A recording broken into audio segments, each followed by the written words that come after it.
Assalamualaikum warahmatullahi wabarakatuh. Kali ini penulis ingin membahas soal motor Honda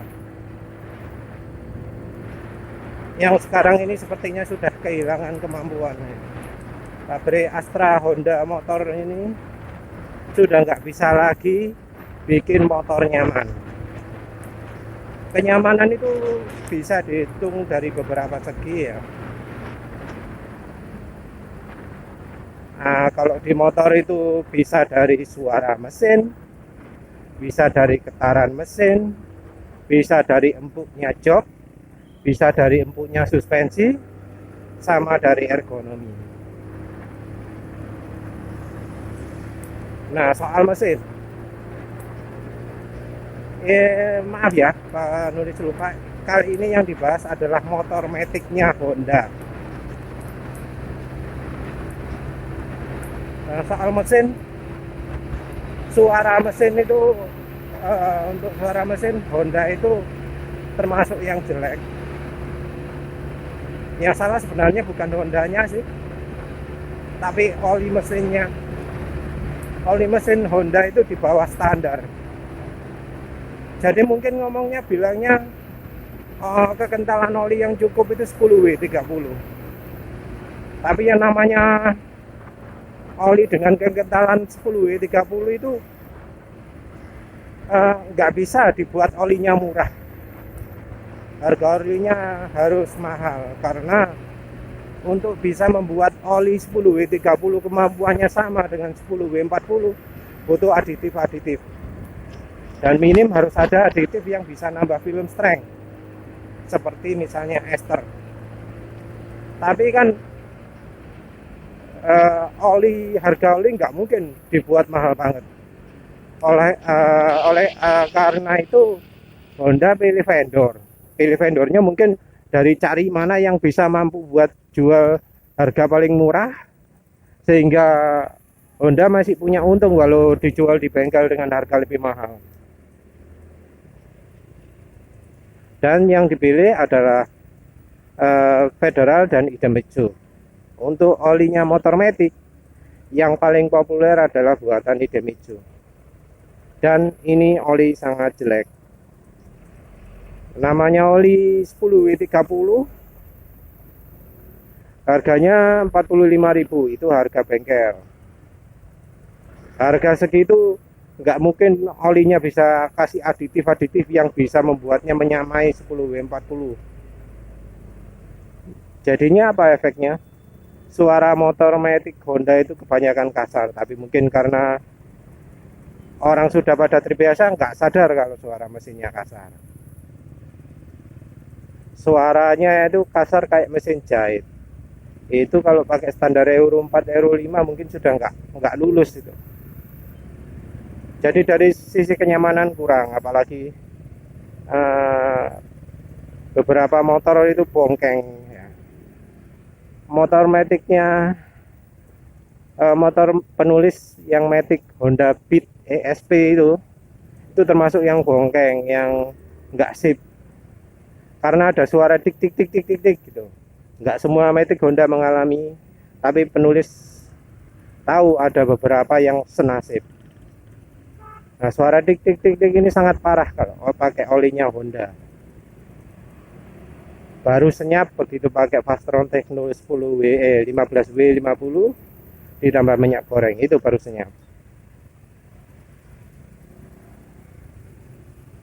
Jadi suara tik tik tik ini sama suara berisi ini ganggu, terutama kalau lagi lewat jalan kampung, jalan sepi, jalan perumahan sendirian. Terasa nggak enak, mengurangi kenyamanan. Karena kan namanya mesin beda dengan suara knalpot ya. Kalau suara knalpot masih bervariasi. Kalau suara mesin cuma wah, esek esek esek esek esek gitu. Apalagi kalau pas lagi kencang, ganggu suaranya. Selain itu soal getaran mesin. Nah, kalau yang ini, yang versi 115 cc itu kayaknya parah ya. Apalagi yang penulis alami sendiri di Honda Beat, kacau. Getarannya itu sampai bikin tangan lemes. Padahal penulis naik Suzuki Spin yang nggak ada pemberatnya sama sekali di setang itu enak loh. Nyampe rumah, nyampe kantor ya nggak pegel kan, enak-enak aja, langsung lari ya bisa, nggak capek. Kalau naik motor Honda, waduh,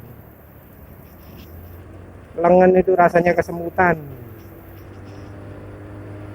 harus istirahat dulu sampai kantor, sampai rumah harus duduk dulu baru bisa buat apa-apa. Padahal solusinya ya sebenarnya cukup sederhana. Yang satu dari sisi mesin, tapi kalau dari sisi mesin kayaknya Honda sudah nggak mampu lagi buat mesin yang nggak bergetar itu. Soalnya sistemnya kejar tayang.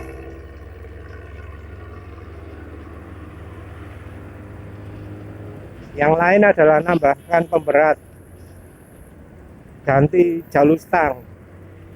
Penulis beli jalur stang 20.000 itu sudah sangat-sangat lumayan untuk mengurangi getaran. Enak, jadi cukup nyaman.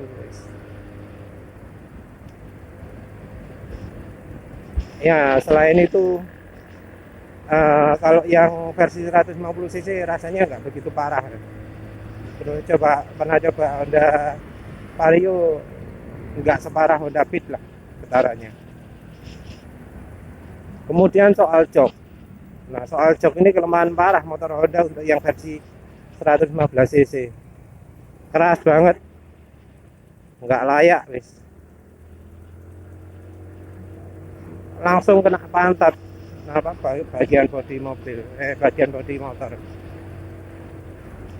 Joknya tipis banget, nggak ada panas-panasnya karena memang joknya langsung nyentuh pantat, langsung kena tulang pantat, langsung kerasa. Kemudian soal suspensi, nah ini yang parah. Sorry, kalau yang motor Honda Matic yang lain ada yang joknya empuk, kayak ADV, kayak PCX, Vario juga lumayan. Tapi tetap kenapa kok jok aja bikin yang harganya nggak karu-karuan gitu? Karena harga jok lo berapa?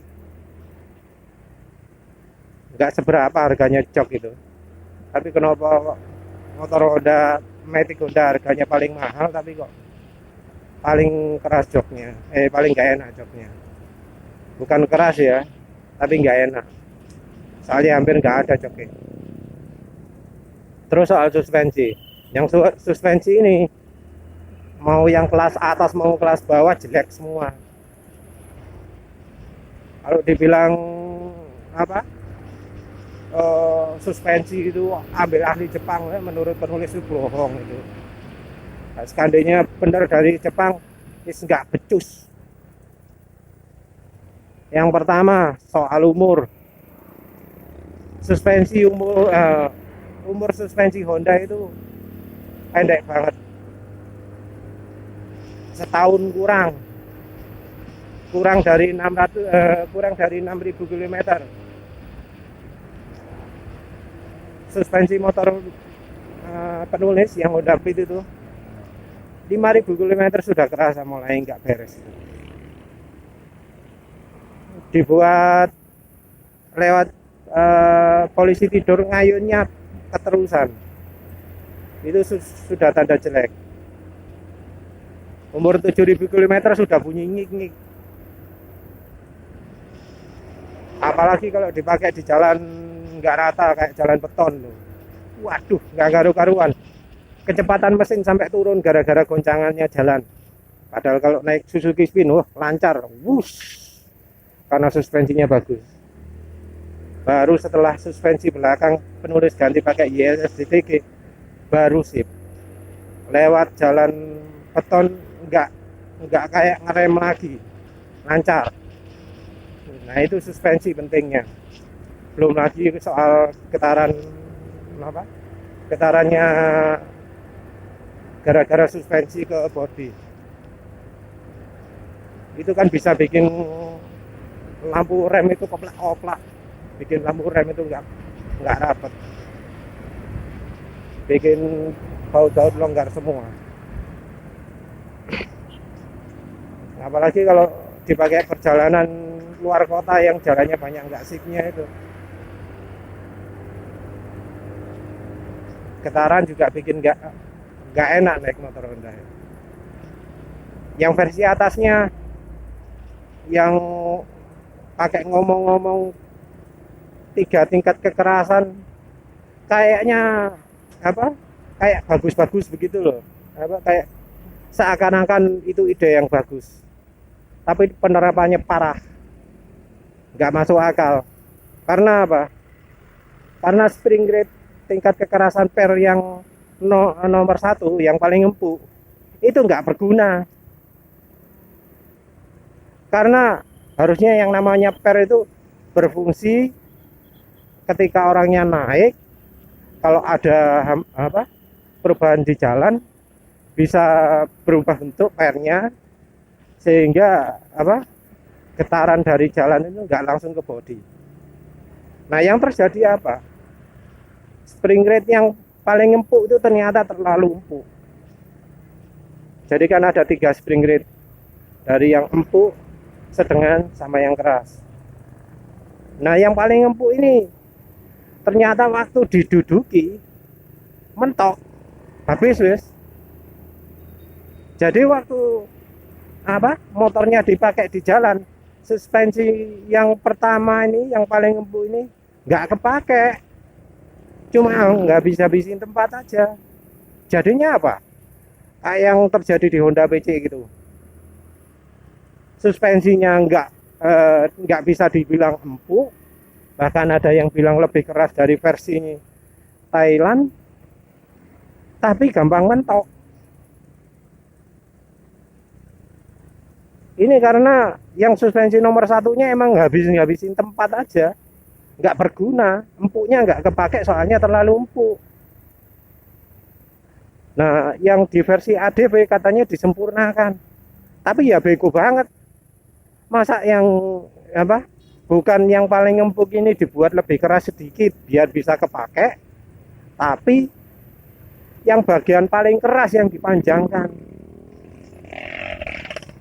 Jadinya waktu yang dipakai suspensi yang paling empuknya nggak kepake, nggak berguna, nggak ada efeknya sama sekali. Sementara itu bagian keras yang mendominasi.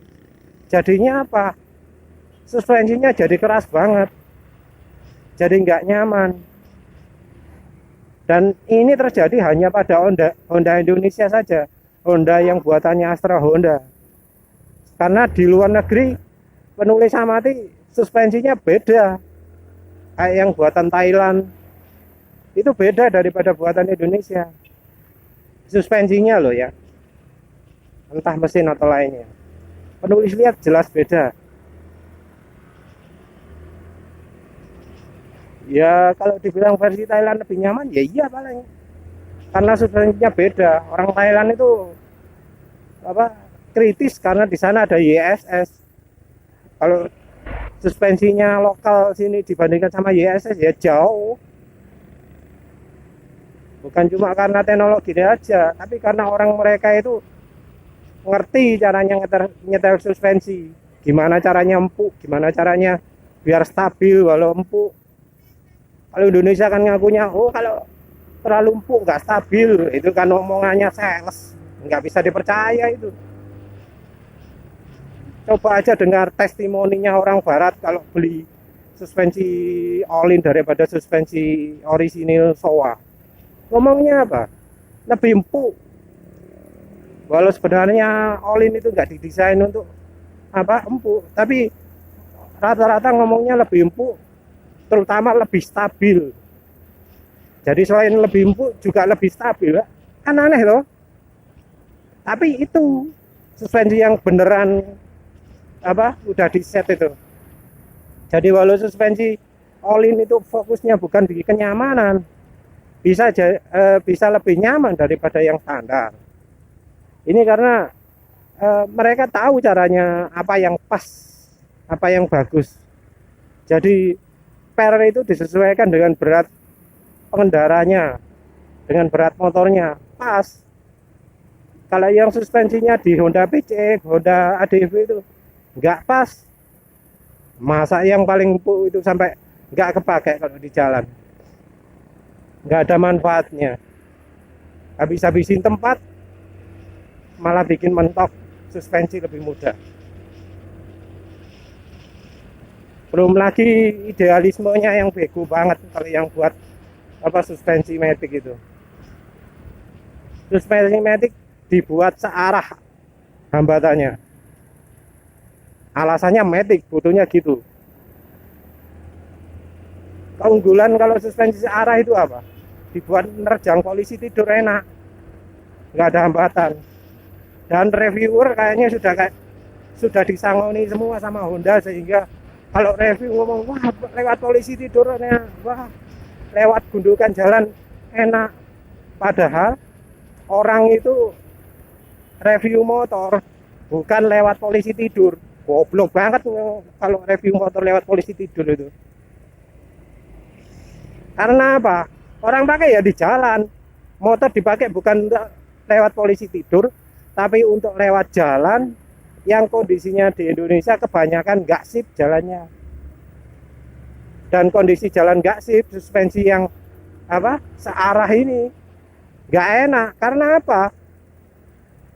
Kena benturan pertama makin pendek, tapi baliknya telat.